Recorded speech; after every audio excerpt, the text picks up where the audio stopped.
on the errand boy run, the driver assignments.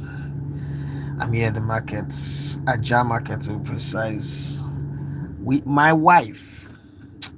And you know how when you sit, boredom breeds creativity. Say the idle mind is the devil's workshop. My own is not devil's workshop. So I'm just here trying to get your feelings. How did the international break go for you? This is me believing that not only Nigerians watch what I do, so there are people who have a better international break than others. And then, what are your expectations for your club game the coming this weekend or this coming? International breaks are over. Some teams have qualified for the World Cup. Some teams have made their chances worse. Some teams have tried to put themselves closer to it, and then some teams have, disappointed.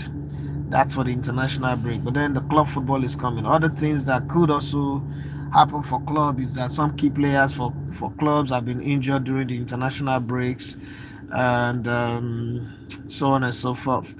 My name is Idafi Matthew Ogene. You love to call me the Alligator One of Sports. This is me just musing around anyway. I want to say massive thank you to everybody who, kind of like join our community. We're getting higher views than normal, so I'm grateful for that. Subscriber base are also growing with 21,401 as at this morning. It's a great thing as far as I'm concerned. Raymond Krista, say hi.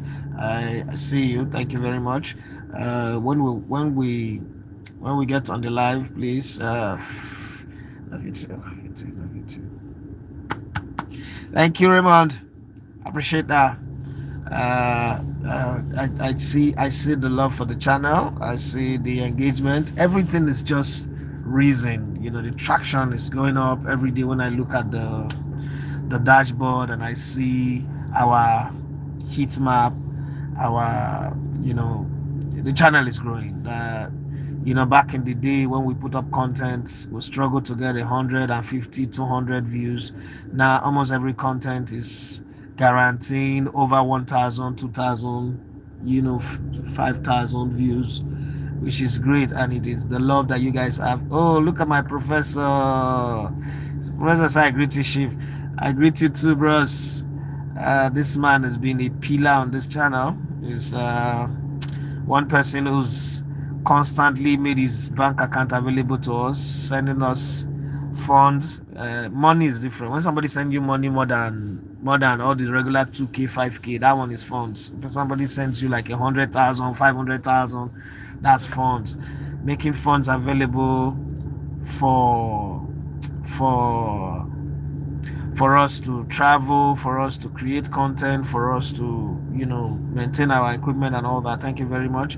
And to every other person, Edijala Foma, Bobby Ray Okaigwe, Abib Ayodeji, all of those people, like, just randomly collect. I think you need this. Ediale Kingsley, who's always writing a lot of articles about this channel and my own personal self. I want to say massive thank you to you. Paloma Basin, thank you for the thumbs up. Thumbs up to you too. Lymph J, say free Israel. I don't know what that means anyway. Joseph Raphael says hi. Hi to you too. And thanks for the clapping. That's a sign of appreciation if I speak Gen Z. Uh, yeah, I really don't understand some of these emojis anyway, but I try to get it. My 11-year-old daughter is here. She would be translating for me. Right? How you guys doing? How was Christian Rodriguez says COVID-19? What does that really mean? Amigo, what does COVID-19 mean in relation to this? Santa Sanchu say hello. Santus says, bro, Kayode Joseph Abajide says hi, bro. So how you guys doing? The weekend is coming and club football is coming. I'm an Arsenal fan. I'm interested in football all across the globe. Guys, click the like buttons if you can, please. Do well to help us click the like buttons. And okay, drop a comment, drop a question. I could try my best to answer. And also share your experience of the international break and share your expectation for this weekend club football. If you are an FPL fan, I have tried for 3 years now, 3 years, to join this FPL thing. I don't know how you guys managed to do it, those of you that are doing FPL. I've tried, and in the 3 years that I have tried, I have failed. Not one season have I consistently been able to, change players or rotate my team. I just forget. How you guys are doing it, I don't know, but kudos to anybody who is able to do it well. Eric Tyler, he say, are you LGBTQ? No, I am not. I'm straight. Wise Warrior say Idafi, the seer of our time. What do you make of the NFF press release shading Sridesa? That's like the worst ever press release, but they've done this thing before. You remember when NFF also made a press release during the Aisha Buhari Cup or something, and they threw a Falcon legend, football icon, African women football icon, Desire Paranozi under the bus. That's exactly what they've done again. And the funny thing, if it is a Nigerian journalist that did that now, they will say, oh, you are the people that is the marketing us. You're the reason why sponsors are not coming. Now they are doing it to themselves. I really don't have much to say, Sha. I know that probably next week, Monday, when I'll be in the studio, either Emmanuel Sebastian or any of the guys will ask me and I'll share my thoughts on it. But it is disastrous. It is stupid, foolish to say the least. I can't believe that the people that are supposed to be, if we, the fans and the journalists, are tearing into the team, these are the guys that are supposed to be defending the team, explaining that football is a teamwork. Sometimes it works for you, sometimes it doesn't work. I'm just, trying to think that how they will go about it. But train a player like Desas, who you've not really given a shot at the national team, and then it's sad, Sha. It's sad. Professor Rodrigo say, since Man City and Super Eagles won't keep person, I don't leave football for now. Now you cannot leave football. This thing of leaving football. We all say it. Even me, like Super Eagles, I'm not gonna follow them again. I lie, they watch every other game. When they lose, they pay me. They pay me. Julia Key said hi, watching from hi is Kenya. I would have been in Kenya for the Chan, but I just come back from Morocco, and I was broke. That's why I didn't come for the Chan. I would have gone to Tanzania, Kenya, and Uganda to cover. And I have a friend in Kenya, a very good friend of mine. She's dealing with downtime right now, but hey, it's life. Money.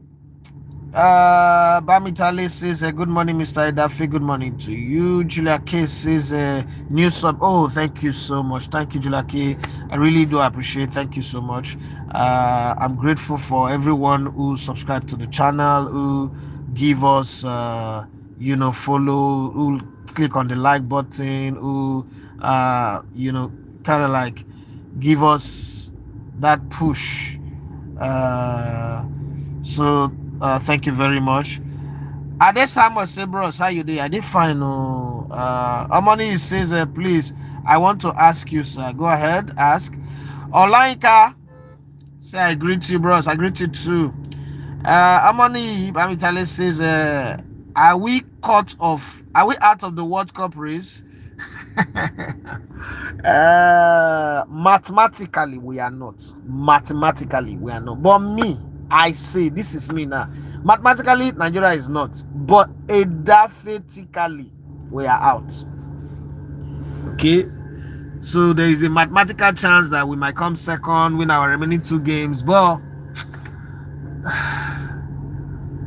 bro, let's be sincere. A question I always ask people who argue how Nigeria would, I say, come, if Nigeria was in the position where South Africa is right now, and South Africa is in the position where Nigeria is right now, would you agree that South Africa is still in the race? So that's the way I like to put it. Okay. My opinion, we're out, Sha. Ade Samuel says, I'm watching from UK. You talk say we no go qualify. It come true. People say Namikosa.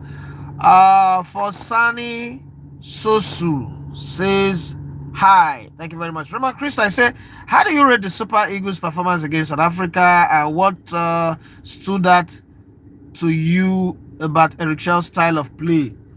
I think there's a player that stood out for me. It's not necessarily the style of play. For over almost 10 years now, I have said the same thing, that the Super Eagles lack the midfielders that can make these attackers go to work, that can make these attackers function. It's like the Arsenal team. When I talk about Arsenal lacking creativity in the middle, you see all those players, they go to their club, their national team, and you see all of a sudden Mikel Merino is playing the way he's playing, because he's surrounded by the kind of players that makes it easy for him to play the way he wants to play. With the Super Eagles, there's no creativity in the middle. There are players, if you notice, we can't even pass the ball amongst ourselves, 5 passes, 5 different players without interruption. If you watch the game against Rwanda, it was a laborious win. We labor like group of street boys that were picked. We didn't play like we're a team. And I don't want to blame the coach. The reason why I don't want to blame, and people don't like it when I say this, but for the past 10 years, we've had Gonotro, Iguaivon, Jose Pesero, Iguaivon again, Finidi George. In 10 years, we've had 6 coaches. 6 coaches. And all the coaches, we have all complained that, these coaches are holding the players back. These coaches are doing this one. Monty Simon is being held back by Gonotro. And there is always one player, Alex Iwobi, is being held back by Peseru. Everybody is holding the players back. At what point would we hold the players accountable and say they are also not doing well? We've not gotten to that point. When I look at the Super Eagles, I just see a bunch of players who are not really interested in playing for the team, who are just using the international break to come do content, to come, catch up with some babes, women of easy virtue. This is my opinion. People might not like it, but it's my opinion. Hate me for it. Call me names. These days, the new one is to send you death threats. People telling you that they will kidnap you, they'll kidnap your children. But I'll still stick my mind.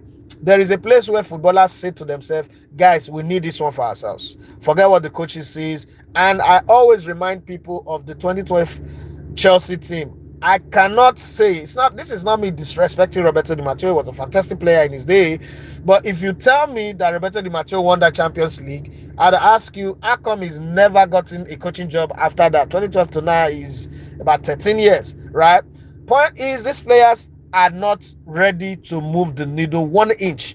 And so no matter what the coach's tactics is, no matter who they select, they are still going to be the same group of players. Other than that, anyway, we as a country have not prepared our national team with intention, with deliberate intention or strategic alignment to say, okay, this is the purpose for which we are setting this team. This is what we want to achieve. This is how to go about it. And this is what we need to do. Everybody is failing on their own. The least person to blame is even the coach, because we created a setup. Like when we employed Eric Shell, I said it here that I'm not wishing him to fail, but I know he will fail. Not because he's a bad coach, but because he's drinking from a poison chalice.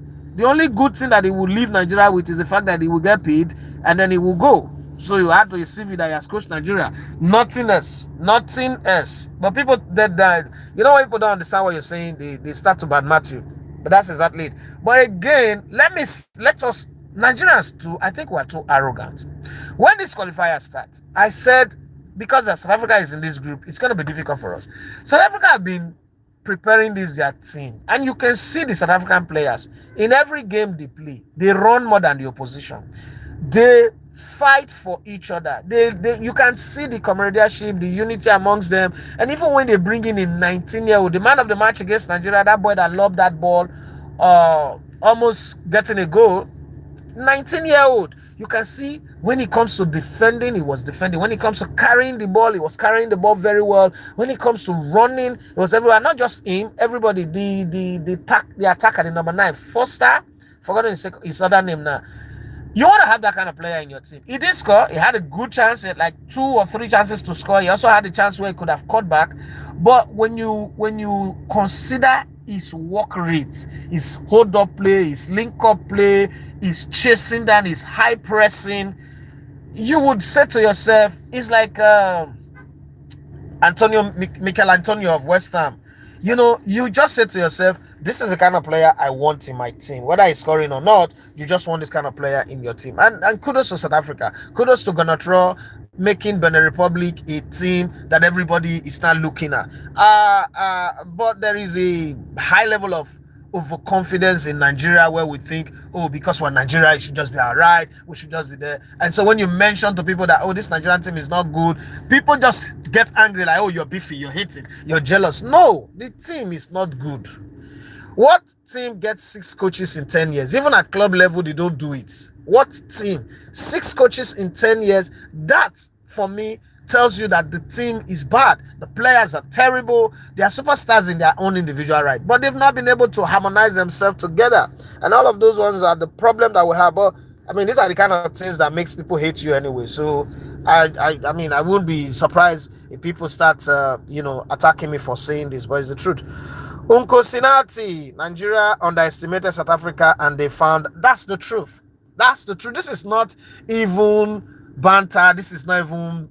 We underestimated South Africa. I said it from the beginning that as a country, we don't even get the right to underestimate Lesotho, Zimbabwe, Rwanda, Benin Republic. Not to talk of South Africa. South Africa have come of age. A country that have come to Nigeria and beaten us. A couple of times. It's not a country we should be underrating. We should be playing them like we want to play Brazil. Forget the fact that they wear yellow jersey like Brazil, but we should be playing them like we want to play Brazil, Argentina. We should be serious. We have a match. Camp open on Monday. Players will come to camp on Wednesday or Thursday. It's a sign that we're not even serious in the first place. But hey, it is what it is. We're not going to back-to-back World Cup. Wise Warrior say, I follow it daffetically take. Make we live mathematically for a counter.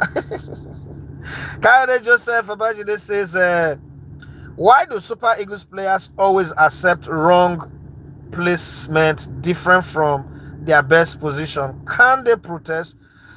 Well, that one I don't know. Nishant Rai says Nigeria is the gayest. I don't understand. Greatest team or what? Uncle Sinati says South Africa is no longer the same. We are going to represent Africa whether you like it or not. And Nigeria have quality players, but just need a Nigeria. Let me say this here. If you bring Jose Mourinho to Nigeria to coach Nigeria, he will still fail. You bring in Pep, bring Sales, prime as Sales, bring in Arsene Wenger, they will fail. These current Super Eagles players are the worst set of footballers that I've seen in my entire life. Right? They don't have the interest of Nigerian football at heart. Then we have the FA that is also terrible. Let's be very honest. So it's a combination of very, very terrible mix that's putting us in this place. You will be so shocked that the next World Cup after this one, we will still fail to qualify. If we continue with this manner, this attitude that we're going, we might go 4 World Cup consecutively without qualifying because we don't have a plan. There was a time where we bully our way through Africa and qualify, go to the World Cup, get to the second round and get knocked out. Now, the people that we are bullying are no longer afraid of us. Because for bully to succeed, for a bully to succeed in bullying people, first off, there must be fear factor. Somebody must be afraid of you. Like, oh, he's coming again, or do start peeing in their pants. Now, you are meeting people who are not afraid of you, who will look you in the face and say, whatever you have to do, we would. If you punch me one, I'll punch you two. So, we're playing against South Africa that is looking at us and say, you guys are not special. We respect you as a big country. We respect the fact that you have big players. But listen, on that field for 90 minutes, if we need to die, we'll die on the field. The same with Benin Republic, the same with Lesotho. Come on, let's be very honest here. Nigeria won only 1 game at home out of 4. Countries like that don't qualify for the World Cup. People might not like it, but it's the truth. Joseph Raphael says, where can we find NPFL full team list and their real ages? Please, can you use your platform to highlight young NPFL players ages 15 to 20? Just you did with that young MFN player. God bless you. Obviously, I can. So let me explain one thing. It's when I started this channel in 2017. Yeah, 2017. After I left Brilla, the goal was to also set up a website, create a website where there will be clear database of players, their age, the teams that they play from grassroots up onto NPFL and the rest of it.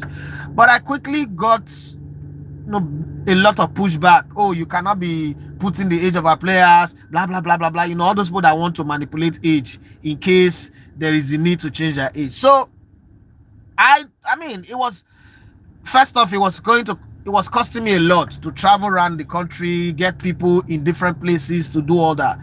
And then it wasn't even giving me views. It wasn't even giving me money. I was just spending money, losing money, but doing it like, okay, oh, this is how to fix Nigerian football. Let's get players, their real age. Let's get everybody, let's get a proper database. Somebody can say, oh, I want to check the age of this player, what clubs, all the clubs that they have played. Once you click it, it will show.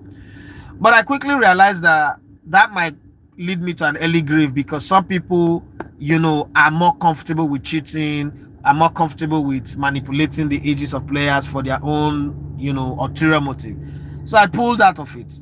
Plus the fact that, I didn't realize that YouTube can be this very, very difficult, right? Can be very, very difficult. I thought, people will like it and people will jump on it, but it didn't turn out to be like that. The subscribers were not coming at the time, the views were not coming at the time. So I changed my tact and I went back to what I know how to do best, analyzing football.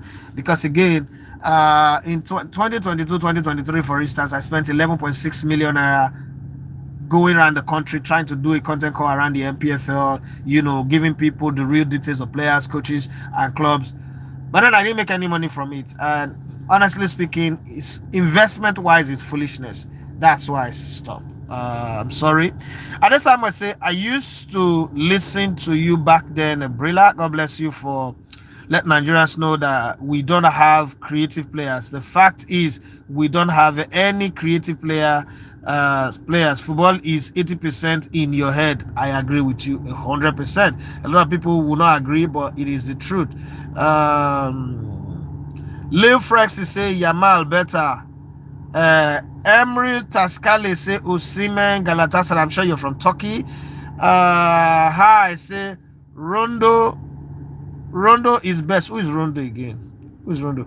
And then someone say, wow, Edafe, is it that Nigerians don't know that this team is not good? I think so. The thing with pride, the thing with being arrogant is that you can be blindly arrogant as well. And in that space, you're fanatically, claiming that something is good when it's not good. So what most Nigerians are doing, is they are using the club form of most of our players to judge our national team, and that's where we get it wrong. We must learn to divorce the club form, because the ingredients that makes them perform excellently well at their club may not be available at the national team. So, like when I analyze a team, I analyze the efficiency of the team, the combination play of the team, and then the attitude. It's easy with the Nigerian national team. I've been in and around the Nigerian national team for the past 15 years, so I can confidently say something, and I know that this is me. And people think it is beef. No, it's not beef. It's me speaking from a place of knowledge, because I know the team. Because I mean, this is me that paid $200,000 to the NFF to shoot a documentary on this team. I've followed this team. I've seen them. And it is not hard for you to know that, man, these guys are not serious. Yeah. These guys are not just serious. They don't even think of it. Look at some of the best young players that we've had. They will not experience the World Cup. Was Simon, Chukwueze, Alex Iwobi. Was Alex Iwobi in 2018? I don't think so. Was he in 2018? Okay, Victor Osimhen, Olayino, Trust Ekong. Was Trust Ekong in 2018? And then, all of the other guys. When you look at that, you kind of like say to yourself, you know what? This should even be the thing that is bothering them. But hey, everybody choose to be what they want to do. Emery Tascale say Osimhen Galatasaray. I've seen that before. Just Annie, it's been a while. Oh. Greetings from Luxembourg. Luxembourg is one fantastic country. Oh. Calm, cool, nice, just like Switzerland. Lovely country, but it can be cold when during winter. How are you doing, just Annie? Annie, have as the Luxembourg side of life. How many chocolates you don't chop this week? Just Annie said the problem is the coach. How can he play two left players at once? That's not the problem. That's not the problem. Two left players have played at once many times. Nemanja Vidic played in the wrong side of centre back for his entire Manchester United career. It didn't stop him from playing well. We just okay. The games where he didn't play two left players, what did they do? What did they achieve? It's easy to blame the coach. It's very easy. Blame the coach, find fault where there is none. But the truth of the matter is that is not the problem. That's not why we did not create. That's not why South Africa scored. It is just a case of our players not doing enough. And also, South Africa plays some very good football. We must also accept that. Amazing. It says, Onyevo, what's your recommendation going forward and how do we handle the upcoming AFCON and remain two qualifiers and long-term onwards? I think there's a video I put on YouTube that's already answered all this question that you're asking. My last video that I put on YouTube where Felix was asking me who to blame, and I was like, this is not about blaming somebody. Let's look for the solution. I think I answered those ones to the best of my ability. Just Annie say the two assistant coach is just envy of themselves. They are there waiting for the coach to fail. Who told you that? Listen, Nigerians, we sabi cook up some stories we no connect. How are they envy of themselves? That's one. Two, at what point did you think that anybody is going to give them the job? The coach of Rangers that have won the NPFL or the coach of Remo Stars that have also won the NPFL? At what point? This thing where you just talk so is off it. I can tell you for free. This has got nothing to do with envy or no envy or nah. That's not it. I not agree with you on that one. Raymond Crystal says, how do you assess Merino's 3-goal performance in these qualifiers and why do you think he hasn't been fully utilized under Arteta's system at Arsenal? For starters, I think he came into the team and he's supposed to be the number 8. He's supposed to be playing in that that Declan Rice position. But then when he came into the team suffered a lot of injuries, so he was placed as a striker, all of those things. I think with time, Arteta will get it right, but the season just started. That loss to Liverpool, everybody's already complaining. Let's see how it goes. It will come good in the Arsenal team. I've always thought that Merino was a good signing. It just need time. That time is coming. He will get it right.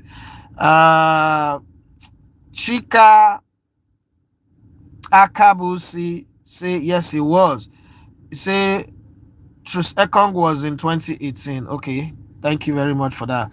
Peter Agba. Okay, I can't see the message.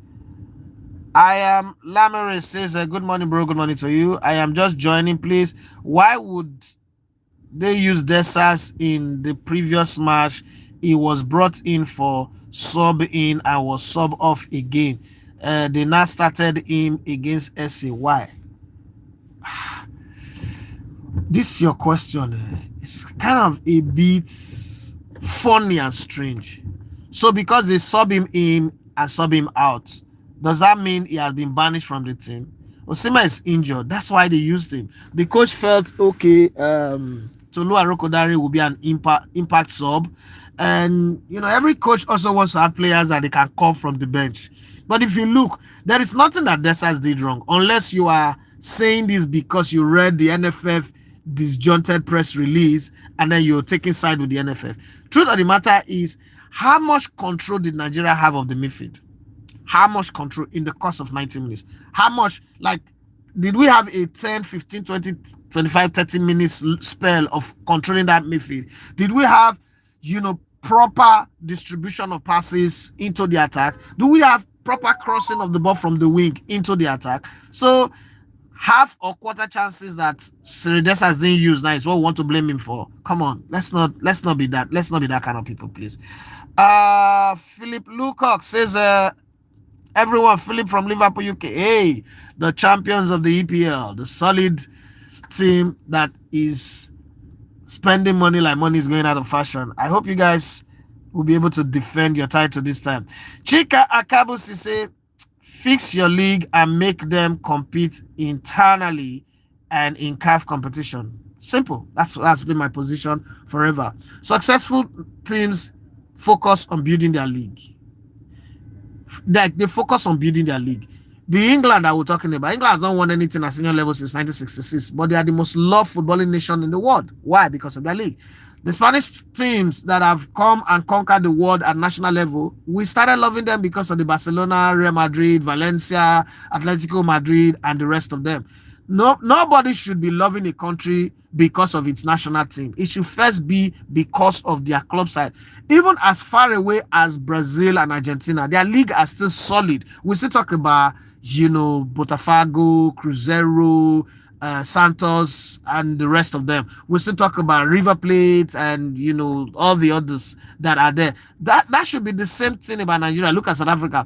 Before we're even talking about the senior national team, we'll talk about how Mamelodi Sundowns have gone on the continent. They went to play in the World Club Championship. All of the things. If you talk about the Egyptian national team, before you talk about that, you talk about Zamalek, Al Masry, Al Ali, and the likes. What do we talk about our own? So we should fix our league. Joseph Raphael say, God bless you, sir. NPFL is supposed to be a selling league, but over 80% of the players are 30 plus old men in a selling league. God help us. That's the problem, because some people believe that if club come, we'll change the passport, we'll go manipulate them. But there are so many things wrong with our football. Like for somebody like me that is highly invested in the league, there's so many things wrong with our football. Some things that are just basic out there or other parts of the world. So many things wrong with our football. To be very honest, so many. Asha says, I have one question. Say it, lawyer. Okay, would you have a gun? Well, I don't live in the country. I don't live in America, first and foremost. And the country that I live in, having a gun is not important to anybody. It's not a need for anybody. So I will not have a gun. I don't need a gun. Okay. I don't have that level of insecurity that you people that like to have guns have. We don't have that level of distrust and fear amongst ourselves. We live in a communal society. As bad as things have been, we live in a communal society. We are brothers keeper. We watch over each other. We may have had a few insurgency, a few terrorist attack lately, but we're not in that place where everybody needs to carry gun for their security. We still watch over our brothers. We still take care of each other. We still love each other that much. That's just the truth. Just Annie says, the last time you came to Germany, I sent you multiple messages to come Luxembourg, but no reply. Really?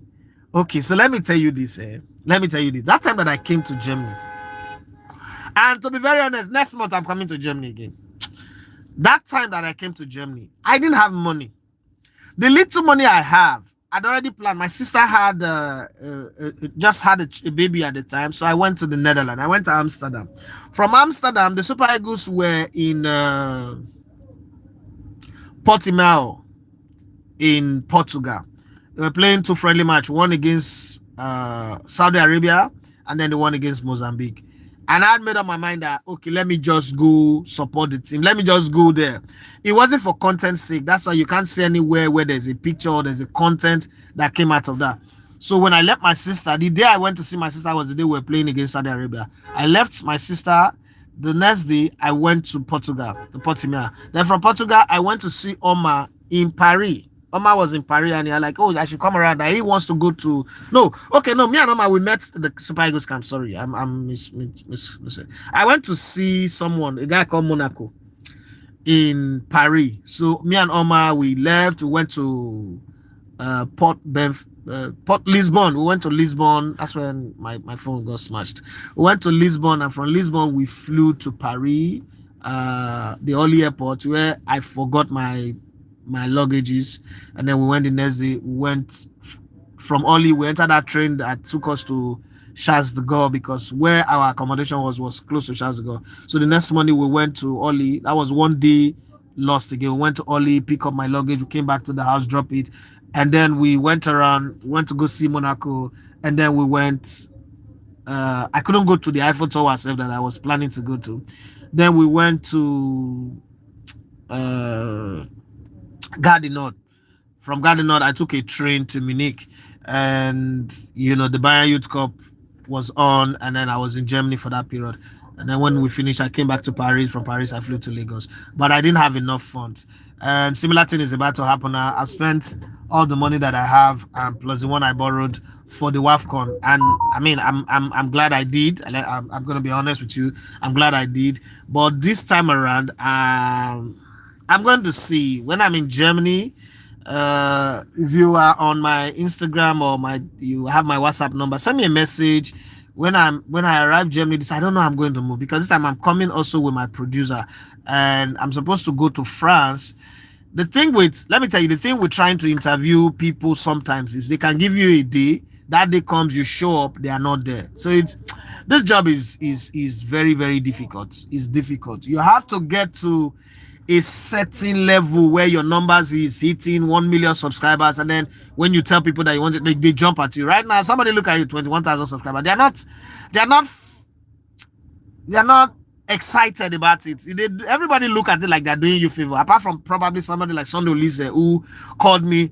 Sunday Lisa is a different kind of human being, so I'm just talking about Sunday Lisa, and he just sent me a message now, and I'm not going to even use him as an example, because he's a class all by himself. He's in the world all by himself, so sometimes you have to deal with all of that. And then how Europe did, and you don't do Europe tea, so how it be.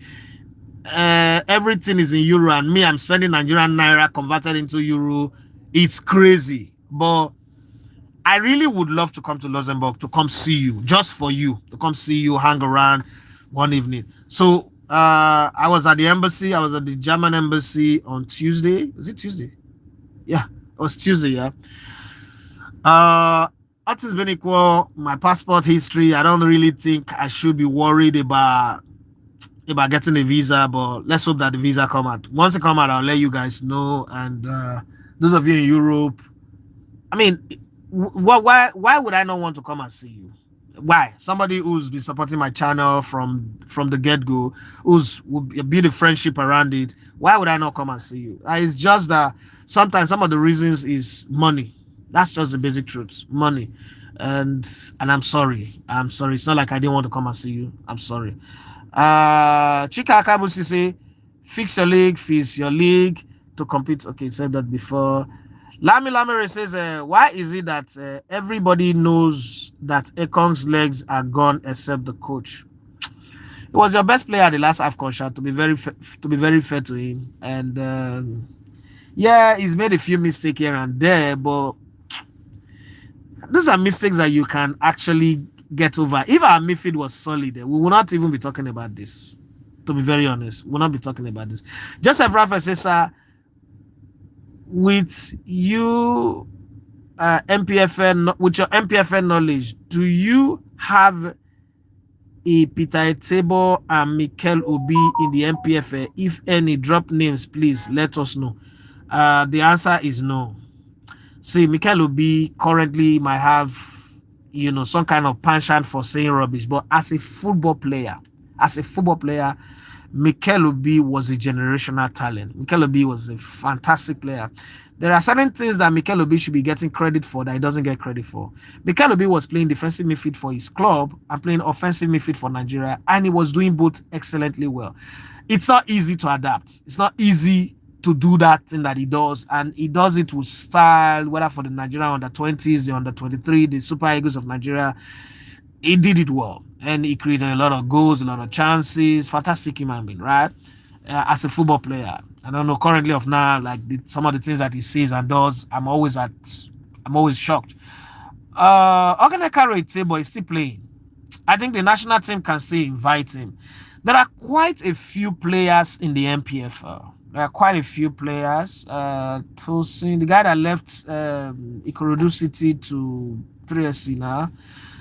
There are quite a few young players, but I think that they will still need proper coaching. And when I say it like this, it seems like I'm indicting the coaches in the NPFL. I just think that the coaching knowledge in the NPFL is a bit low. And then equipment, facilities to make them work and bring out the best out of players are also not available. So all those are part of the handicap, that we face in the league. There is a whole lot, but Global Logic says, thank you for this analysis of the Super Eagles. The bunch of players really doesn't understand what it means to play for national team. Ayobami Fajami says hi. Adewale Anisu, whose car is going off there, says, now that we are out of the 2026 World Cup, what do you think the coach can inject into the Super Eagles for them to be able to have a good outing at AFCON? Well done, sir. Should I say this now? Let me answer the simple way. I don't know. My hopes are not high for the Super Eagles at the AFCON. My hopes are not high. And I'm not here to blame the coach, but I think that if we get past quarterfinals at the next AFCON in December, January in Morocco, we should be grateful.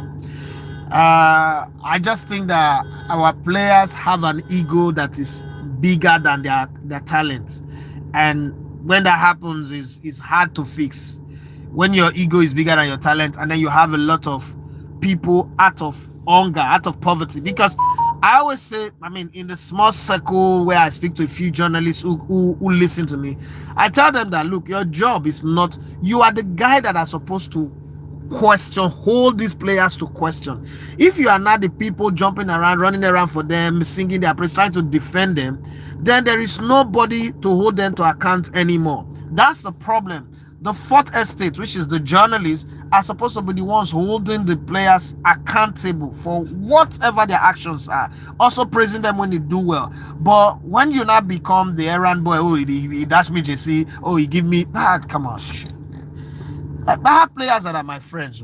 Let's be fair. Not all Nigerian players are bad or rude or disrespectful or unserious. There are some that are serious. There are some that are good. But I also tell them, I'm like, guys, my problem with you people is that you don't call yourself and speak to each other, because una get money, una they disrespect each other. Like I was telling Musa or Derek Gallo, I said, you guys should be able to call these kids and talk to them. If they're not going to listen to me, because every time you speak to Nigerian players, listen, one of the things they tell you, you get money, reach me. That's what they see. And it's okay. It's okay to think like that. That's what happens when you come from gross poverty. The thing with coming from gross poverty is that once you see money, nobody is supposed to be able to talk to you. Nobody's on your level again. Is it a good thing or a bad thing? I really don't know. But ask yourself, why do people like Dangote have financial advisor that does not even have 1% of their money? If having money means that nobody should be able to talk to you. Why do they have business managers? Why do they have people who, run the affairs of their business, and those people are not on the FOB list? Because you would have thought that people like Dangote will have people on FOB list managing their businesses, all this big business that they do. But the thing is, they listen to these people. Dangote didn't grow up doing oil and gas, but I saw him on Bloomberg, I saw him on MSNBC talking about oil and gas. As somebody who did oil and gas business for like 10 years, I saw him using terminologies, and it was clear that this guy had been coached. And the person who coached him might not have his kind of money. There's a video that one of my younger brother, Arrogance, shared, and it was how LeBron James built his empire, and the people that he put, his friends, everyone, this guy who's like one of the greatest agents now. In his freshman year, in his rookie year, when he was drafted, that's when he set up those people together. That's why we're nobodies at the time. But today, They set up media conglomerate, they set up fashion business, they set up different business empires, to push the LeBron brand. And sometimes when you look at our players don't see life from that. Oh, I have money, I can carry girls from every part of the world, then I'm rich. No, nobody's questioning your riches. But let this your football translate to impact in the national team. Again, I say this thing over and over and over and over again. Our players don't love themselves. A very good example is England. When England had Paul Scholes, Lampard, Steven Gerrard, Teddy Sheringham, and the rest, Dwight York. No, not Dwight York. Andy Cole. Dwight York is from Trinidad and Tobago. They didn't like themselves. And you see the result every time. You say, oh, England have world-class players, big players, but they don't, because they don't like themselves. They fail to see unity of purpose in the national team. They carry their club beef into the national team.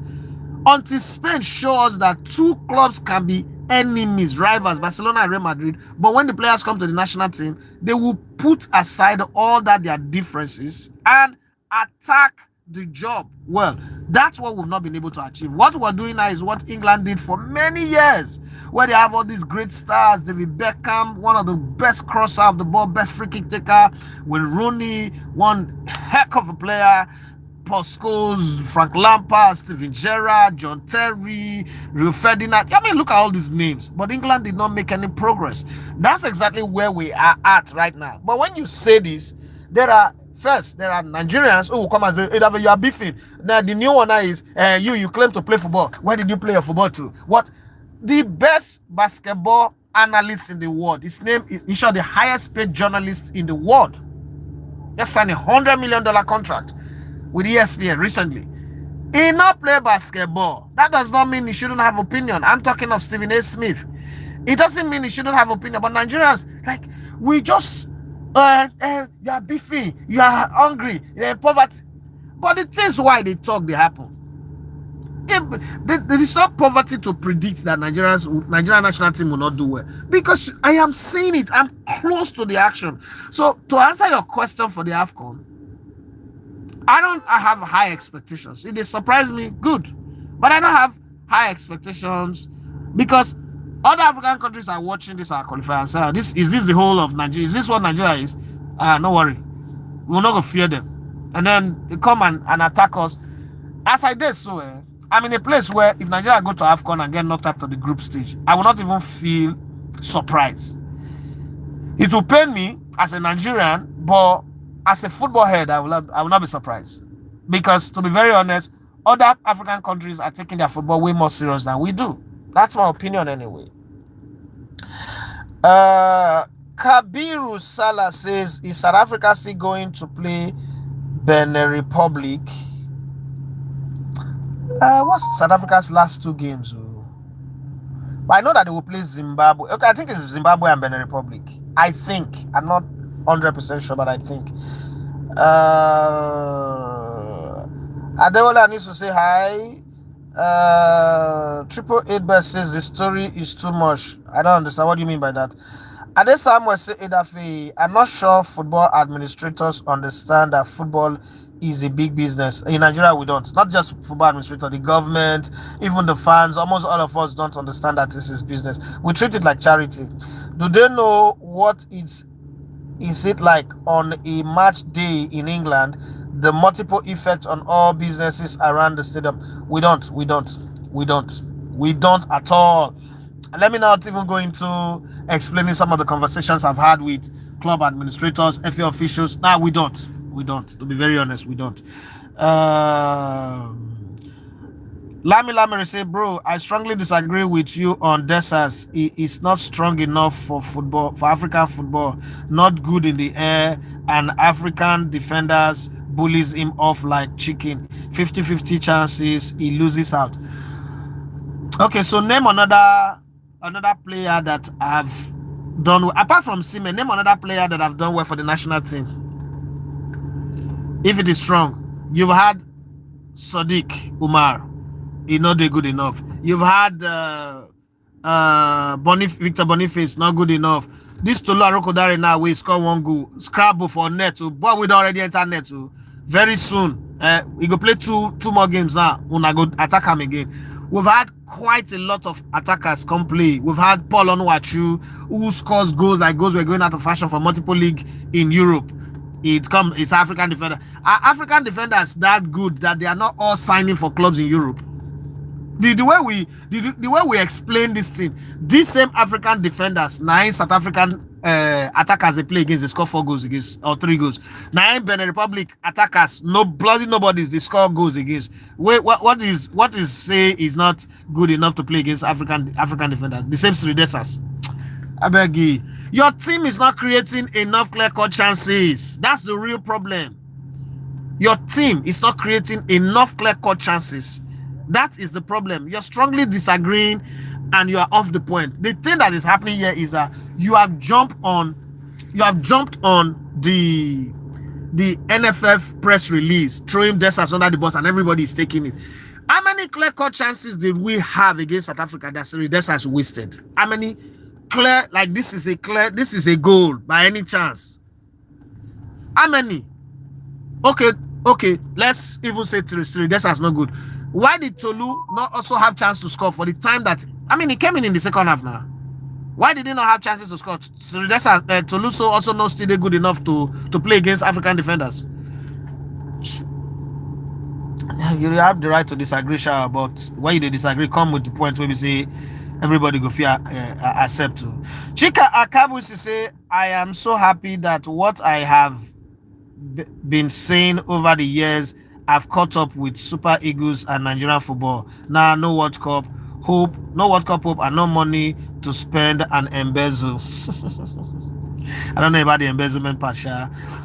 Joseph Raphael say, please, with your NPFL knowledge, can a group young players age 15 to 20 play in the NFF? Yes, they are, because I've seen 16-year-old from Beyond Limit playing the NPFL, and then they did well. Yes, they can. They actually can. Now it is not up to. It's open.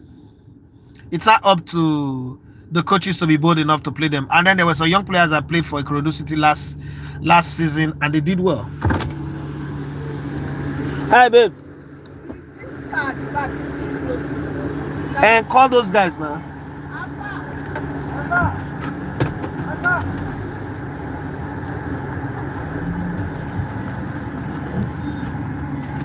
Try and open it.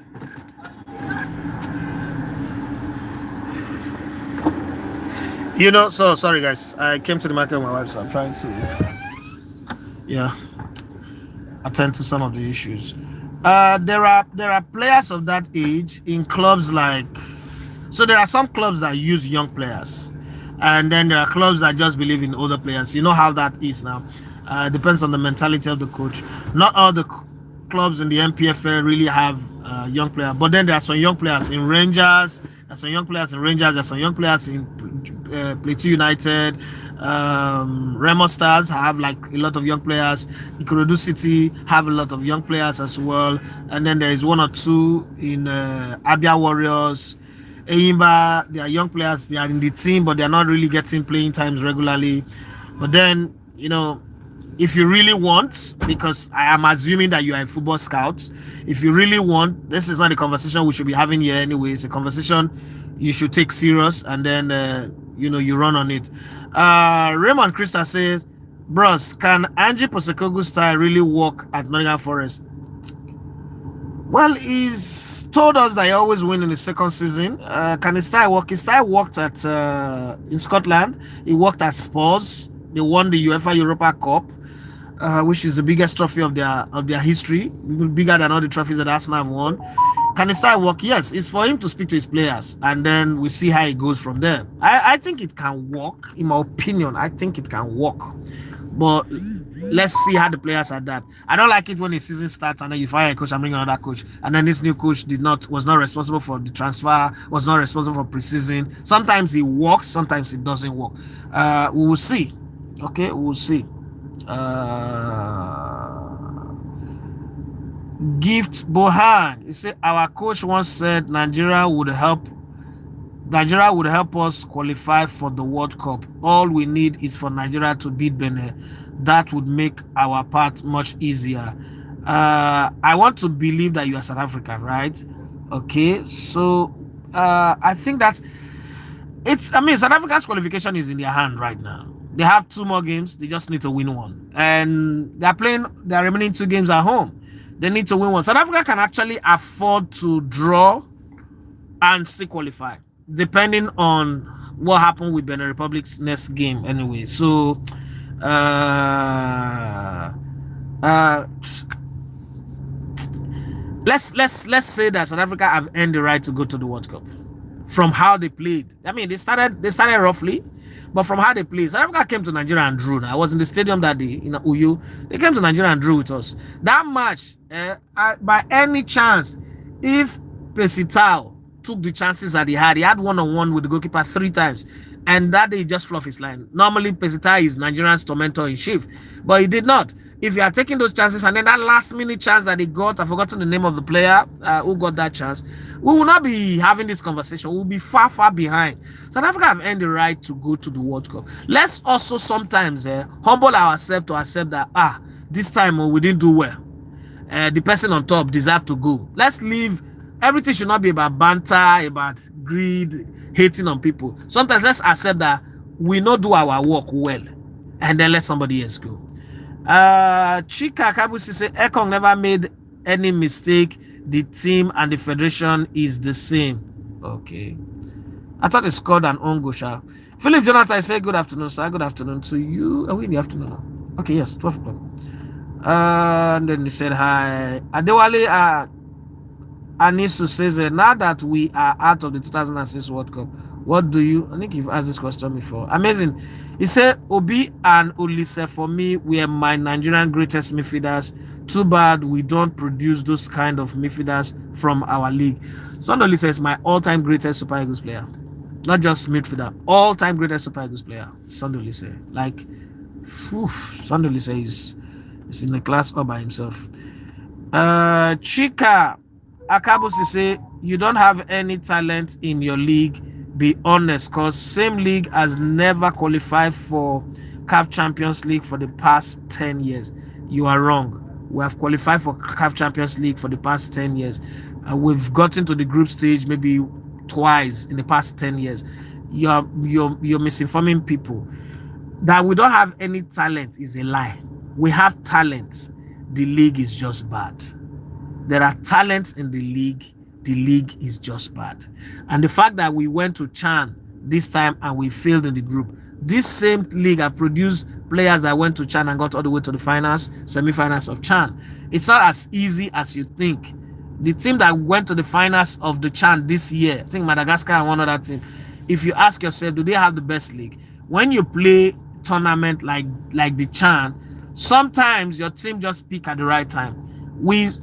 Chan was supposed to be played in February when our league was, hot and everything was going on. And then it was postponed. It came at a time where our league was on break. Our league was on break. We were not, competing. And then some of the players that was picked for the team, 6 players left and went abroad for trials. So I'm not making excuses. I've done a video where I blame the league and the players, but saying we don't have any talent is wrong. That's wrong. And in times like this, when football has failed, everybody needs to be blamed. But I like to have an objective view of things. You can't say we don't have any talent. We have talent. There are so many things. Do you know that in our league, there's nobody who earns up to $2,000 a month in the league? Not a week, a month. So there are so many things that could be your drawback in the league. A South African, for instance, that is playing in the South African league does not need to go to Europe to have a good life. So when he's playing his football, if you sign for Mamelodi Sundowns, Kaizer Chiefs, Orlando Pirates, Super Sports United, or any of the teams, Bloemfontein, any of the teams there, you can actually make a living just by playing in the league. In Nigerian league, it is not like that. So, and then again, Europeans have not found a way to take players from academies in Nigeria. So to sign a player from the Nigerian league to Europe, it's a bit very, very tricky and difficult. So all of those also contribute. But saying we don't have any talent in the league, nah. So let's say, for instance, Italy didn't qualify for World Cup back-to-back. Does that mean that there are no talent in Italian football? Can you beat your chest and say because Italy didn't go to 2 World Cup back-to-back, then there's no talent in Italian football. We cannot, it's comment made out of anger, but we cannot run football analysis on that premise. I'm not holding brief for the league. When it's time to bash the league, I am top of it. When it's time to promote the league too, I'm on top of it. But a universal statement like this, even the Super Eagles that we all criticize, we all know that Osimhen gives his best when he's playing for the team, right? Osimhen might be everything but good, but when he plays football, he gives his best. He's dramatic. Sometimes he draws too much attention to himself. I agree, but you cannot say, "Oh, Osimhen is a bad player." Nobody can say that. So that's my point. You can't say the entire league. No, that's taking it. Say you don't have any talent in the league now. I don't agree with you on that one. Joseph Rafa say, please, sir, recommend young NPFL players we can watch out for, and why is beyond limit players only going to the Scandinavian countries, not mainstream Europe? I think that some people don't understand how transfer work. A player from beyond limits, Ebenezer Kinsamiro, we did a documentary, we did a story on him. You can check on the website, on the YouTube channel. Went to Viaggio Cup, and from Viaggio Cup signed for Inter Milan, and from Inter Milan he was loaned to Sampdoria, and that's a mainstream European team. And some of their players also went to Portugal. Maybe you think that Portugal is not mainstream. It's like asking me, why is my channel not attracting 10 million subscribers? You're not going to sell your player to mainstream Europe when your league is not on TV, where people are not watching the league every day. Now, the reason why they sell to Scandinavian countries is Scandinavian countries also want players that are affordable, that they can groom and resell at a premium. Most of our players also went there. Tolu Alukodare, that's gone to Wolves, started in Malta for Valeri. From Malta, he came to Belgium, France, and then see where he is now. What's it called? Judo Gallo started with Lyn in Norway. Mikael Obi started with Lyn in Norway. Boniface started in Norway. So you go to a place. Before now, the gateway was Belgium. Every Nigerian player goes to Belgium and then the Netherlands. So it is the place that is open for you. Wow, don't want to adjust now. The place that is open for you that you will go to. Do you think I don't want to go have dinner with Otedola and Dangote or lunch with them? But the windows and the doors are not open to me. So I will go and have lunch in my house. So it's not like they don't want to go to Europe. If you ask them, they want to circle up to mainstream Europe. But if the offers are not there, what do you do? Don't you think every footballer wants to play for Real Madrid and Barcelona and Manchester United, Chelsea, Liverpool, and the rest of them? Why are people playing for Switzerland League? Why are people playing in Austria? Why, so you can't put it on Nigeria. It is the people who make demand for your product that you will take to. It's not, yeah, wake up, oh, I'm going to Madrid. No, not be say the bill. There's a whole lot of process to it. And if it doesn't happen, it doesn't happen. Chika Kabusi says, why is it that Dangote and other industry leaders never want to invest in Nigerian league, but rather have got interest in buying clubs abroad? First off, this question now, I don't think you're asking from a place of understanding how this thing works.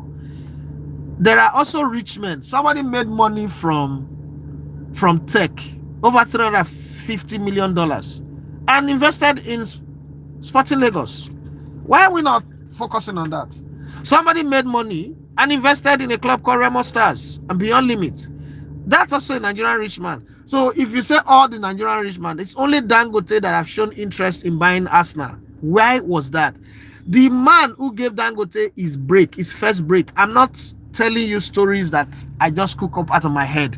I interviewed David Dean, who happened to be my late father's friend, and he told me, you can go watch it, it's on this channel, that he gave Dangote his first break in sugar, first sugar supply. And off camera when we were talking, it's like he gave him that supply without Dangote paying at the time. because of trust. And it comes to Nigeria on a regular basis. So think about it for a minute. A guy who's been Arsenal chairman forever, who was the vice chairman of the EPL, who started the move for the EPL to start. Don't you think that he would have subliminally and subtly suggested Dangote buying Arsenal? Remember, that same man was kicked out of Arsenal because he supported Alisha Usmanov to take over the club, and then Kroenke took over. When Kroenke took over, he was kicked out. Don't you think that Dangote plan to buy Arsenal was a revenge mission by Uncle Dean, so that he will come back again and run the club that he built from scratch? Have you ever heard Otedola wanting to buy a club in Europe? Have you ever heard Adenuga wanting to buy a club in Europe? Have you ever heard Abdul Samad, the owner of Boa? So when you say all the rich men in Nigeria, like, and other industry leaders, it's only one Nigerian rich man that have committed to wanting to buy a European club. And I just explained his relationship to that club and his business partner to you. So it's not left for you to add one and one together and see where the cookies crumbled. Lami say thanks for your assessment on Mikel Obi. That buttress my point. If you are good enough, anywhere the coach puts you on the field, you should be able to do the basic right, such as good passes, etc. I agree with you. Amazing. He said, I remember on your video when Ulisse was describing how Yekini loved to be served the ball by him and teammates. It might seem this team may not have that kind of communication. I have said this many times that if you play football, I played as a wide player, and one of the things that I do if I come into a team or there's a new player, I ask them, how do you want your pass? And I've used two illustrations. If you're playing midfield and Tijani Babangida is your wide man, right? And you know that Tijani Babangida, if you put the ball ahead, he would run and get it up higher Sekedia. That doesn't mean that if one day Tijani Babangida is not playing, Kanu Akwa is in that position. Hypothetically, Kanu Akwa is a support striker, but let's say he's playing wide, he's in that wide position. You're not going to put the ball ahead. You put 50 ball ahead, he will not get one. Because Kanu Akwa is not a runner. Kanu Akwa, you can have 50 people surround him, just put the ball on his leg. He will wiggle his way out of it. Right? So understanding your teammate, knowing how they need the ball is a very key thing. That's when it becomes a team. It's a critical thing in football. Again, most times it's like what is killing us now. You will notice players are running. Once the ball gets to Martin Odegaard, the attack would die. Because Odegaard needs to touch the ball 4 times before he passes the ball. And then the opposition have recovered. They've set their defensive wall. He doesn't get a ball like do what a Balak, a Juan Mata, or it says Fabregas or Kevin De Bruyne would do or Ozil would do when he gets the ball. He gives the pass straight up to someone knowing that the ball will arrive here again and will score a goal. No, he likes to romance the ball, caress the ball, finger the ball, do everything before he pass. So if you play with those kind of players, your attack will die. And that's the kind of, in short, even other guys is still better than the players we have, because our own self, our players, our midfielders, they get the ball. And then they turnover possession. If you watch all our games, the 8 games we played, our midfield turnover possession more than any other team we play against. Whether we're playing Lesotho or playing Benin Republic, anybody we're playing, and that's not really, it's not really a good thing. Okay, Temitayo, been a while. Say been a while. I last joined a live. I'm happy, though is a right coincidence, bros. With intelligence as usual. Thank you very much. The Larry, I just say I hope they don't go broke sooner after playing career. I mean, that's what we always hope for. Then we also see things.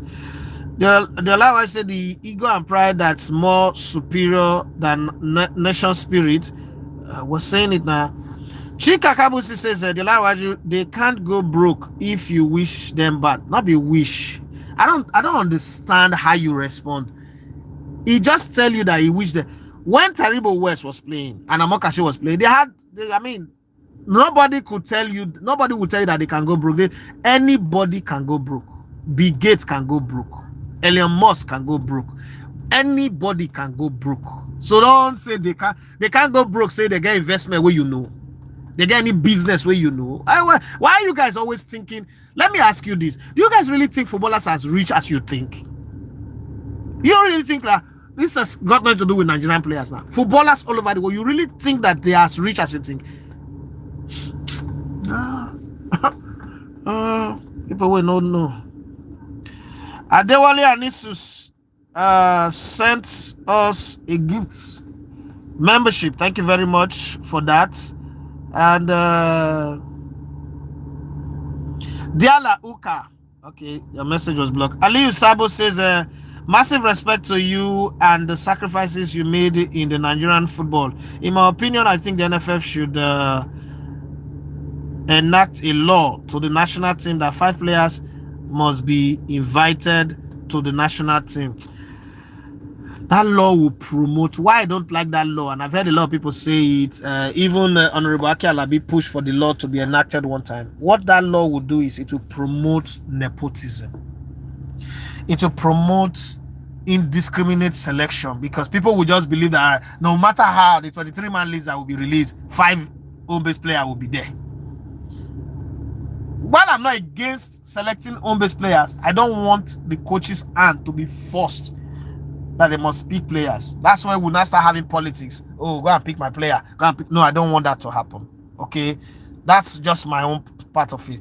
Tosin Adebambo says Rwanda. Okay, that's the match that South Africa have. Choo Choo, you say at Aliyu Sabo, most players in the NPFL aren't good enough. The league is an eyesore. Well, you're entitled to your opinion. I'm not going to fight you.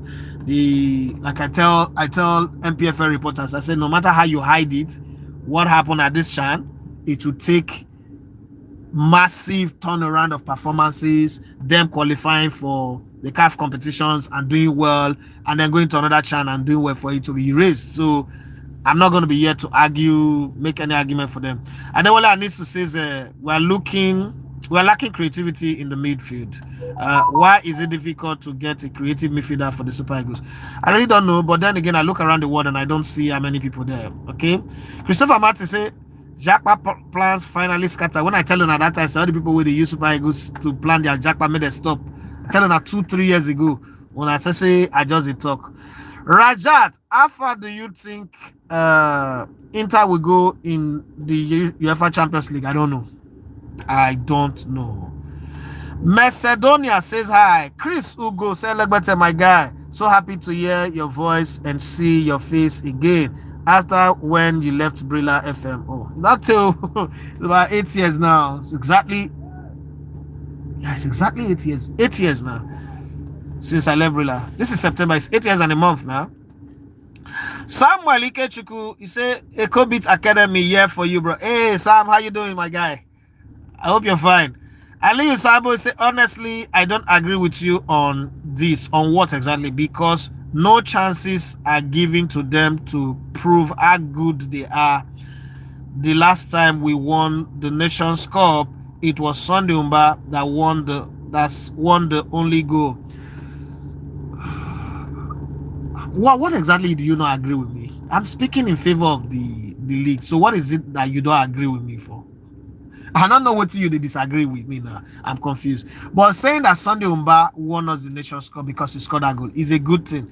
But Sunday Umba had not played any club football for 2 years before that tournament. So not jumping to use that as defense of the league, it doesn't really follow, because the team, if you look back, yes, he scored the goal, but there are people who had already played. Victor Moses was incredible. What's his name now? Emenike was unplayable. Was the highest goal scorer of that tournament. Mikel was incredible as well. Onazi was a workhorse. Brandy Deye was the link between midfield and attack. So that's not an excuse. I can't use Sunday Umba to justify a league that he did not play for 2 years. Sunday Umba does not really have a league impact. So that's not what we would argue. That's not an argument. Guy, I produce the Nigerian league. I don't know if you understand. I produce the league. I follow this league. This league is my thing. I won't shit on it, but also I will not lie to people. That's what I won't do. Hamid Abiola says, I think Xavi Simons would be really good for my club, Spurs. What do you think? As a matter of fact, I am still pained that Arsenal did not sign Xavi Simons. I don't hate I don't hate Eberichi Eze, but there is a part of me that says Xavi Simons is a better player than Eberichi Eze. Now, a lot of people have turned this talk into, oh, I hate him, I'm beefing him, he did this, he did that, but I would have gone for Xavi Simons. And I think I said this in one WhatsApp group, in the next 10 years, Spurs will win the Premier League. That's like, not like 10 years time, but between now and 10 years, Spurs will win the Premier League because every other thing that needs to be done have been done. What is remaining is for them to just start attacking the league. I think they will win the Premier League in 10 years. Between now and the next 10 years, they'll win the league. Lamere, thank you very much for £5. Biggie man, thank you. I appreciate. Oluwatomiwa Raphael Adetunji Obe XWF. I don't know what that means, but whatever it is. He said, like, what's a great live stream. Sorry, investment come to my mind. Oh God of heaven, me and money. I need money, I beg.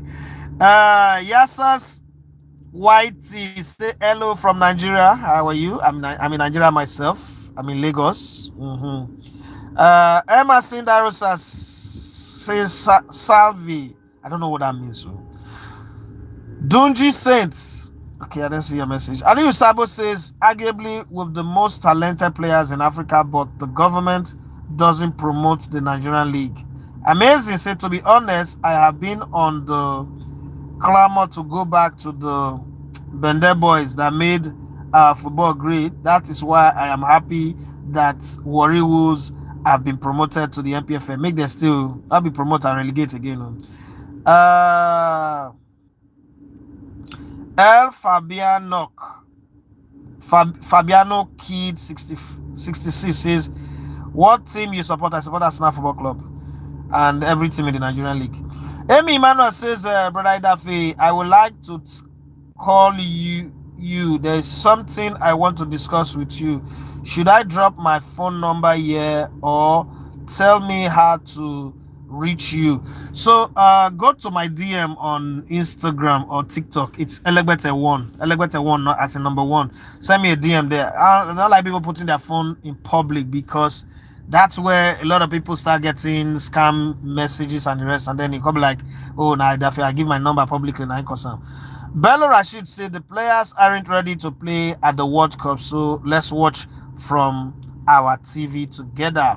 Doji says, Uncle Elegbete, which club did you play for in your playing time? But local, I played for Sharks of Port Harcourt 2.5 seasons, and I played for Elfsberg. We brought them to promotion in Sweden, and then I got injured and my career ended. Charles Onwama says hi, and then he says, Elegbete, I always love your input. Thank you very much, everybody, for your contribution and your conversation, for engaging on the live. Most of all, if you've not subscribed to the YouTube channel, please do want to subscribe to the channel and support us as best as you can. And we would try. Somebody said I should go and buy the right to broadcast the Nigerian League. So I say me and my team, we've actually discussed this, and this is the plan, because I've been getting that message on a regular basis now. 2022 and 2023, we were able to prove that we can produce the league. It is still the benchmark. That's the benchmark that everybody is using to measure that, oh, can't you produce it like Edafe? Can't you produce it like Edafe? We've proven that we can do that. What we're now looking for, the next phase, is that, it costs a whole lot. It costs a whole lot to buy rights. Rights are not cheap. Hi, good afternoon. She's fine. She's going inside the market. Yeah, how you doing? Yeah, take care. Okay, no problem. So basically it costs a lot to buy broadcast right. Let me give a good example. If we want to do like match of the day production, for those who are always asking this question, I think I need to address it publicly here. If we want to buy match of the day right, it will cost us between $100,000 to $150,000 or more. Okay, now match of the day means that we will get one match every match day. to produce and stream on our YouTube channel, and put all the highlights across different platforms. To do that, let's say that's 38 games this season, because it's one match for every match day, and it's cut across the nation. Even if we raise $250,000 to buy the rights, we also need to be able to produce it and make profit out of it. At least the profit that will come out of it for that 38 games should be around $500,000. That's when we say we'll make profit. Why am I saying that? When we pay the league $250,000, for instance, hypothetically, I'm just using that number, every match day we will take a team of between 25 to 30 to do the broadcast, the production and streaming on YouTube, like you have on Sporty TV and the rest of them. Those team that would do it, commentators, director, cameramen, the mixers, all the MCR, everybody that would do that, and some of the equipment that we'll hire, every match day will cost different, because of different venue. If you're doing in Benin, for instance, we can go from Lagos to Benin. We'll charter 2 coastal buses and we'll go. If you're doing Jos, you have to fly. If you're doing Kano or Kaduna or Maiduguri, you have to fly. Gombe, you have to fly. Uyo, you have to fly. Port Harcourt, you have to fly. So all of those things are the elements that we put into consideration. We've sat in the office, in the studio, we discussed it. Should we be able to do that? We've even decided, okay, let's even pursue Southwest, only Southwest. So there's Kwara United, there is 3SC, there is Remo Stars, there is Ikorodu City, I think Sunshine Stars, and we could extend it to Edo Delta, Benel Insurance, and Warri Wolves. That's about 6 teams, right? And also push to Bayelsa, depending, right? That's 7, and then we could stretch to Rivers, right? Depending on the deal. But again, we do not have the numbers to back it up. We do not have the subscriber base to back it up, because it will require heavy lifting, high amount of money. We need to be in a place where we are earning minimum $25,000 to $30,000 every month to be able to do that. This channel does not earn more than $100 currently, so we'll not be able to do that. We spent 25 million naira just now to go to the African Women Championship, which was good because it increased our subscriber base. But in spending 25 million, and I like to be very, very transparent with people, we made only $348 from that trip. $348 as against 25 million naira spent. So for those of you who are saying it is not bad. I'm not angry that you're saying it, but I also need to be accountable, because if you're asking people to subscribe to my channel, support my channel, they also need to know how the dynamics of this thing work, so that even when you're suggesting, you will have consideration for what we're going through and how it's working. Obviously, my biggest goal, I want to go to Europe and shoot content and all that, interview people, which is my passion. Interview the legend, hear their stories, hear them out, so that more people who didn't know them in their playing time would appreciate them more, right? I've had people comment on my posts, whether Twitter, Facebook, Instagram, YouTube. What football did you play? I'm not gonna blame them. They didn't know me when I was playing, so they can say that, oh, if you're that good, why didn't you play for the national team? Well, I was invited to the under 17 national team. Maybe Paraku's my first major football injury. Maybe Paraku, it wasn't wickedness, it's football. Injured my ankle, and that's how I left the precious Royal Palm in Benin and went home. I have had that chance. I played also in the league. If you didn't see me, it doesn't mean I didn't play as well. But these things that you guys are asking that we do, and I've said, well, why you're not reporting the league the way they do in Sky Sports? When Sky Sports, backed by the money of Rupert Murdoch, one of the richest man in the world at the time, started covering the Premier League, it was only 2 games they were showing in 1992 live. Then they graduated to 4, and then 6, now 10 every week, every game live. It takes time, it takes money, and there's actually nobody in Nigeria. We try to do that one where you go there and raise fund with Atlas, with my special delivery podcast, but people don't raise money for YouTubers. You have to go and find your own money yourself, especially when you're doing sports. Sports is not a major investment by the eyes of Nigerians. If you're doing Nollywood, people will raise money for you. If you're doing all these skits, people will raise money for you. But for sports, nobody. I've been in it, so I know. When we raised $375,000 to shoot a football documentary on the Super Eagles on the road to Qatar, and it flopped, we know how we struggled. We sold our own properties, sold my land in close to Dangote refinery, 4 plots of land, sold things to make it happen, and then it still flopped, right? My point here is suggestions are good, but there should be consideration that these things require a lot of money.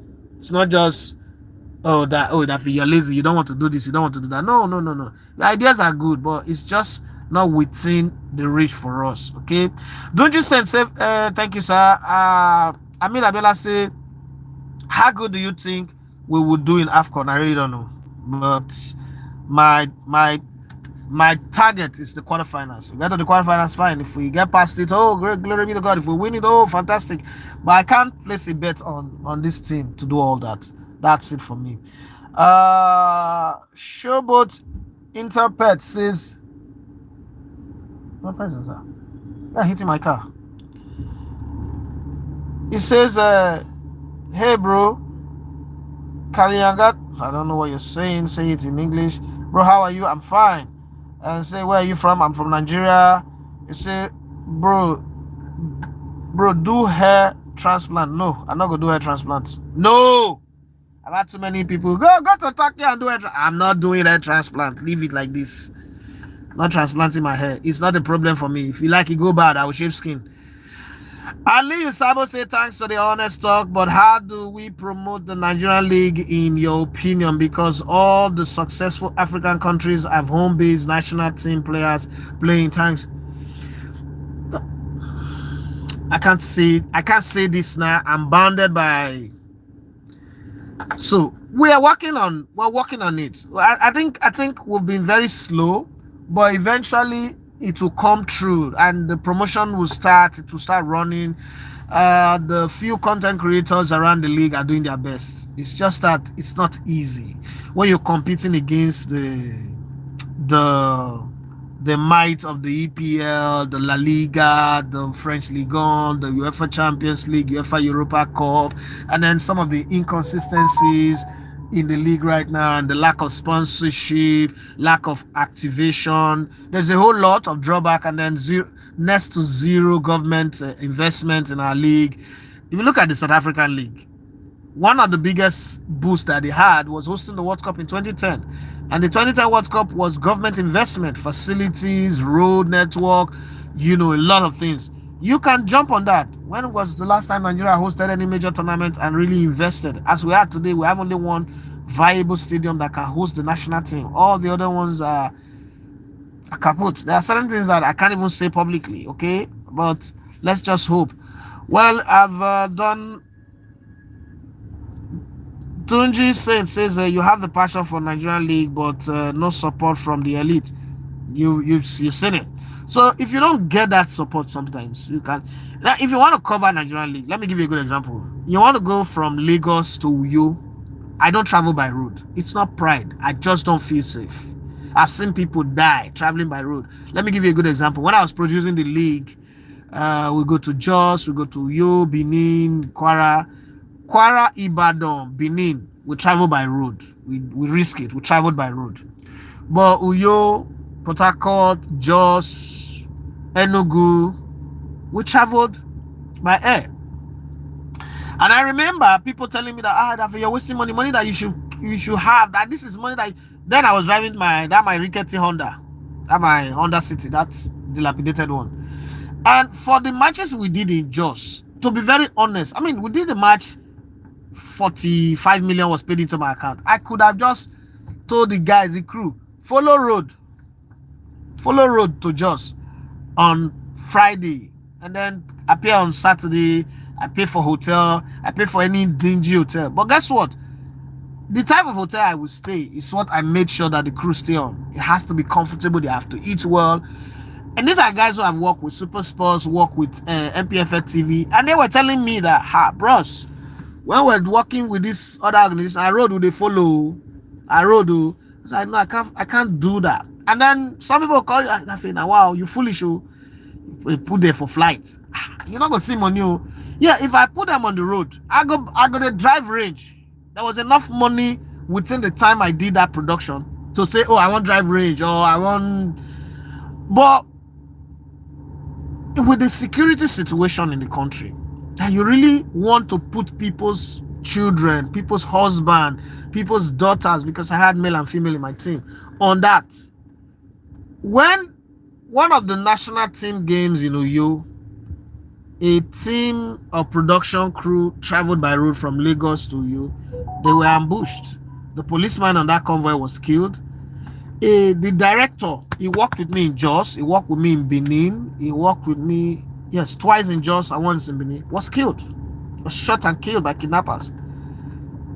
I felt hurt, and I also felt vindicated, because this is why I was explaining to people that if it happens, but since we've been doing it, it's not happening. Can you live with it? So those are some of the things you must understand that happens within this space. I mean, in England, they say if the distance is more than 2 hours drive, you fly. Why would you? Oh God, Nigeria is a very interesting place, yeah. But guess what? For doing that, people started looking at me like I was arrogant. I was showing off. I used drone to add to the production. They say I was overdoing. That's Nigeria. This is Nigerians now, and Nigerians will want their league to be good. Nigerians were not the ones that were insulting me for doing that. You are trying to overdo. You are trying to do like say you be now Igbo land you do. So there is so much things that are working against you. I really do pray that this YouTube will grow to the point where I can take money off the YouTube. I don't have to go take my children's education fund or family's savings to be pursuing production of the league. So take for instance, you want to take a crew to Uyo, maybe 3, to go to Uyo, cover the game. You're spending between 1.5 to 2 million. If you really want to do a proper like coverage and reportage. What's the idea that I have? I have an idea of, okay, like what Sky Sport does on the news, where there's the news in the morning and news in the evening.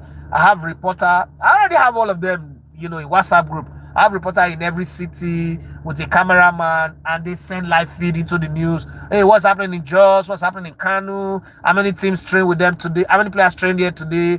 Or the lead up to the match. Give people update. These are things that will make it easy for people to follow the league. But my dear, if I don't have funding, how am I going to pay?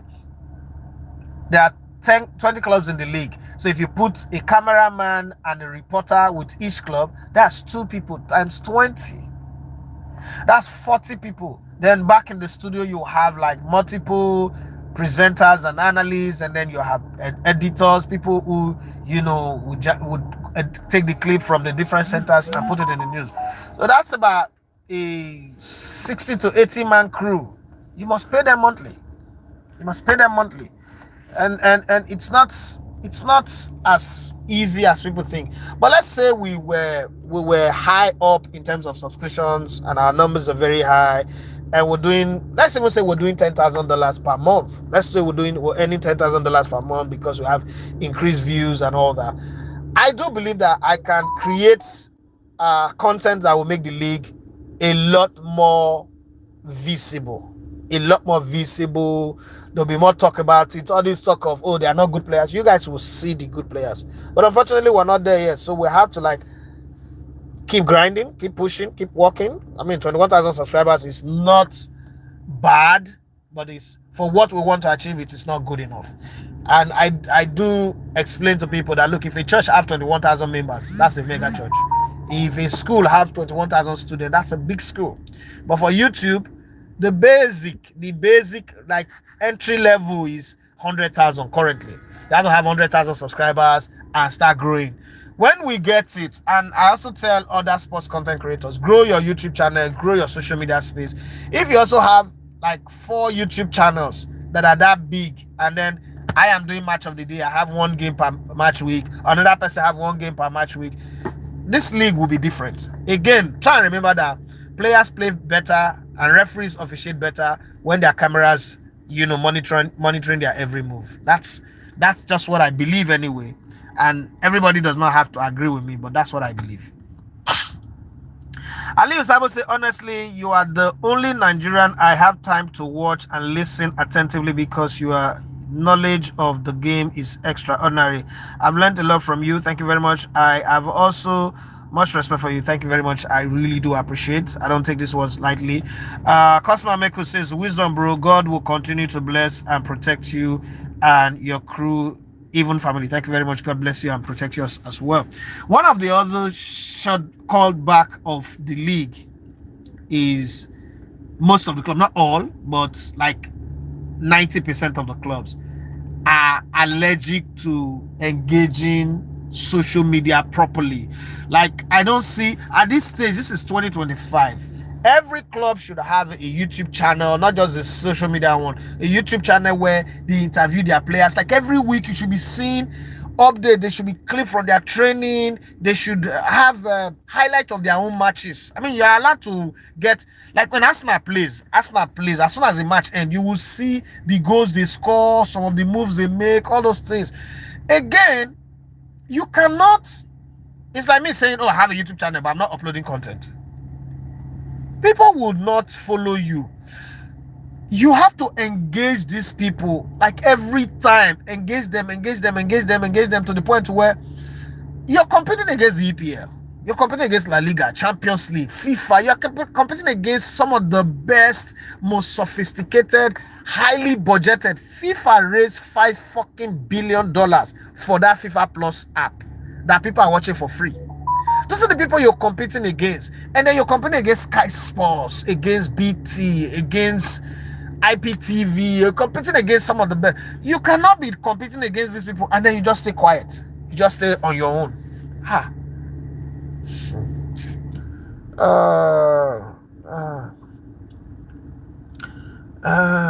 Temitayo Tamiyu says, personally, I think the Liverpool transfer recruitment is to push the team to dominate Europe, but do you think their squad is balanced enough to go through the stretch of the season? I just think that their midfield has become weaker with the introduction of Ruiz. Their midfield was a lot more solid last season than this season. I also don't think that they have the best defense in the Premier League, and eventually teams will have a go at it, and that defense might cost them. But currently, Liverpool have the best attack. That attack is ridiculously rich, like ridiculously rich, to the point where you start asking, which defense, how many teams defense can hold them without scoring? Liverpool is scary.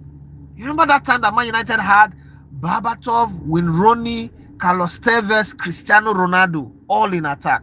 If I don't remember, if you guys remember that, and then they say have French players that can come from the bench, like them Nani, them Park, who can play everywhere. All those other players. Liverpool attack is unstoppable, but time will tell. Time will tell. We've reached that's yeah, my brother. 2008 Man United. That team was scary. Was that not the season Cristiano Ronaldo won the Ballon d'Or?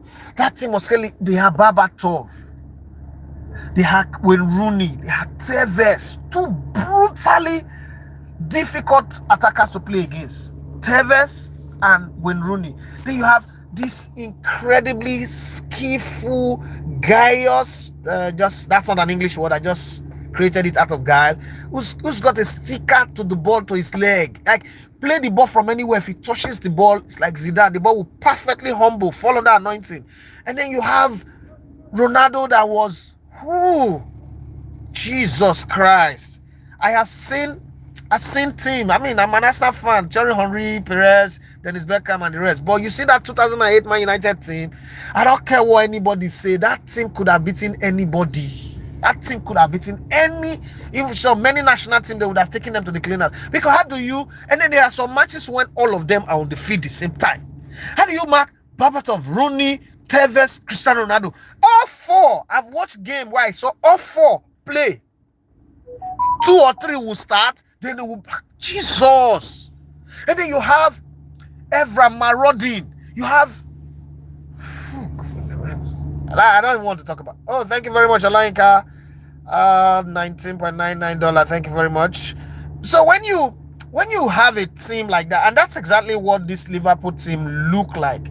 The only difference is that they don't have the kind of solid defense that Man U had in 2008. But some people will argue that this defense won them the league title last season. Trent Alexander-Arnold was in the squad anyway. So either ways, we'll sit and watch and see what comes. It's not gonna be easy. It's not gonna be easy. But between me and you, it's hard for me to knock Liverpool out of the title race, especially with the way Man City have started the season. I will not also sleep on Chelsea. I think that Chelsea can just come and pull a surprise. Uh, what's it called? Sohan Patra talk about Ryan Giggs as well. I mean, that's that Ryan Giggs does not get the respect that I think he deserves. I'm an Arsenal fan, but I think that I've watched Man United and I've loved a lot of their players. My all-time greatest Premier League player, people say it's Thierry Henry. In my own book, the all-time greatest Premier League player is Eric Cantona. Some of you may not agree with me on this one. Some of you, I accept that you don't agree with me, but Eric Cantona won the English League, the old English League with Leeds United. The Wilkinson, the last time an English manager won the league.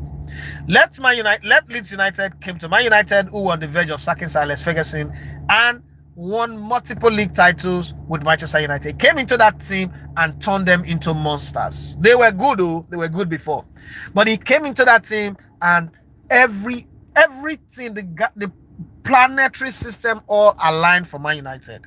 Just very, very sad that he didn't get to win a Champions League title. But that guy, damn. And then Man United had this team that have Andre Kanchelskis on the left before Ryan Giggs, and then they have Mark Hughes on the right, and then they have Eric Cantona and one other guy up front. Jesus. That's another live. With this talk that we're having now, we should have it for another live, not for this one. Lord Mayor say Man United versus Spurs 5-2 after Spurs winning 2-0 at halftime, and they were doing like this. They did like this. Oh God. There was also the one that Newcastle. It was Newcastle that was winning and they were doing fingers like this. Game ended 5-4. Man, don't play with Man United. Don't play with Man United. I know that okay, this argument of referees helping them come. But you see, Man United, most time when I hear people say Arsene Wenger changed the Premier League, I always laugh. I'm an Arsenal fan. I'm not against Arsenal. But I think that that's an overhype. Sir Alex Ferguson changed the Premier League. That man did things with Man United that should not even be imagined. He won the Premier League 3 times, went on a break, came back again, won it another 3 times. Are you joking? I could write a book about Man United. I could write a book about Man United. People talk about Jose Mourinho, Pep Guardiola, and Pep Guardiola is a great coach. He's a great, world-class, fantastic coach. But you see that Sir Alex Ferguson guy? Salute. Man United not winning titles right now. It's okay because they've had a fair share. In the Premier League era, those guys won 20 Premier League titles. Are you joking? This guy not scratch my car. You know, it was there was some good days anyway, where Man United can be losing by 2 goals in the 89th minute. They will still win the game. Football was good. And one of my most beloved Man United player after Cantona is David Beckham. And this is me that watched Brian Robson and the rest of them. David Beckham showed me that you can cross a ball without getting to the byline. You can cross the ball from the center circle, the center line, and it will go to your teammates. Yeah. David Beckham was a different one. Sohan Patra, he said Man United was the reason I started watching football and is also the reason I left watching. Oh, I can understand that feeling. Temi says current Liverpool is scary in attack, current Arsenal scary in defense. Which will you rather choose to manage at the moment if you have to choose? I'll choose the Arsenal team. Because all I need to do with the Arsenal team is to kick out Martin Odegaard and bring in a Fabregas type of midfielder. And there is one in that FC Porto team that helped. Sporting in that Sporting team that helped. You're done. So I should come out. Okay, is that a car behind me?